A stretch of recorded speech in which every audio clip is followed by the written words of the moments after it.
বাংলার বাড়ি আবাস যোজনার প্রথম কিস্তির টাকা প্রায় 6-8 মাস আগে ঢুকে গিয়েছে প্রত্যেকের ব্যাংক অ্যাকাউন্টে। তখন ছিল আমাদের মুখ্যমন্ত্রী মমতা ব্যানার্জি।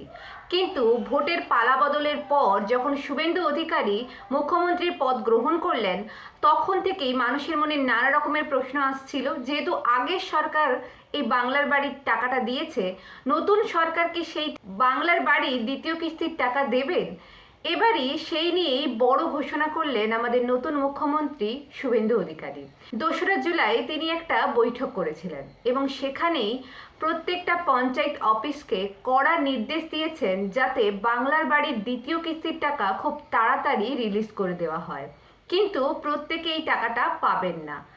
কারা পাবেন কারা পাবেন না এই সমস্ত কিছু আমি ভিডিওতে বলবো, আপনারা ভিডিওটা শেষ পর্যন্ত দেখতে থাকুন। বাংলার বাড়ি আবাস যোজনার জন্য টাকা ছাড়ার আগে একটা নামের লিস্ট বেরিয়েছিল। সেই লিস্টে যাদের নাম ছিল তারা প্রথম কিস্তির টাকা পেয়েছেন। 16 লক্ষ মানুষ এই সুবিধা পেয়েছেন। কিন্তু এদের মধ্যে যারা অনেকেই অযোগ্য ছিলেন তাদের নাম কিন্তু এইবারে বাদ যেতে চলেছে। মুখ্যমন্ত্রী কড়া নির্দেশ দিয়েছেন কোনো অযোগ্য মানুষ যাতে এই প্রকল্পের সুবিধা না পান। কারণ আমরা প্রত্যেকেই জানি যে আমাদের রাজ্য সরকারের যে অর্থনীতি সেটা কিন্তু অনেকটাই ঋণগ্রস্ত। তাই এখন বাড়তি খরচ করে সেই ঋণের ভার আর বাড়াতে চান না আমাদের মাননীয় মুখ্যমন্ত্রী। এই বাড়ির দ্বিতীয় কিস্তির টাকা দেওয়ার জন্য মুখ্যমন্ত্রীর অর্থ বাজেট থেকে 1920 কোটি টাকা ব্যয় হতে চলেছে। এই জন্যই মুখ্যমন্ত্রী প্রধানমন্ত্রীর দ্বারস্থ হয়েছেন। তার কাছে এই বিষয় নিয়ে সাহায্য চেয়েছেন যাতে প্রধানমন্ত্রী এই টাকাটার 1 বছরের জন্য হলেও দায়িত্ব নেন।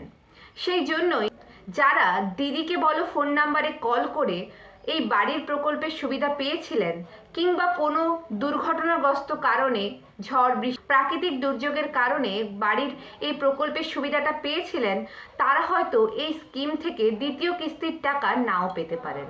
তাই এই ক্ষেত্রে যারা লিস্টের মাধ্যমে বাড়ি পেয়েছিলেন তারা দ্বিতীয় কিস্তির টাকা পেতে চলেছেন। অনেক জায়গাতেই কিন্তু এই সার্ভেটা শুরু হয়ে গেছে।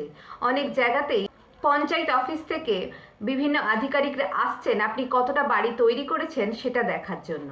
তাই আপনার প্রথম কিস্তির টাকা ঢুকে থাকলে আপনি বাড়ির লিন্টেল অবধি করে রেখে দিতে পারেন, তাহলে কিন্তু আপনার দ্বিতীয় কিস্তির টাকা ঢোকার সম্ভাবনা খুব শীঘ্রই রয়েছে। কারণ মুখ্যমন্ত্রী অলরেডি ঘোষণা করে দিয়েছেন যত তাড়াতাড়ি সম্ভব দ্বিতীয় কিস্তির টাকা দিয়ে এই আবাস যোজনার প্রকল্পটা সম্পন্ন করা উচিত।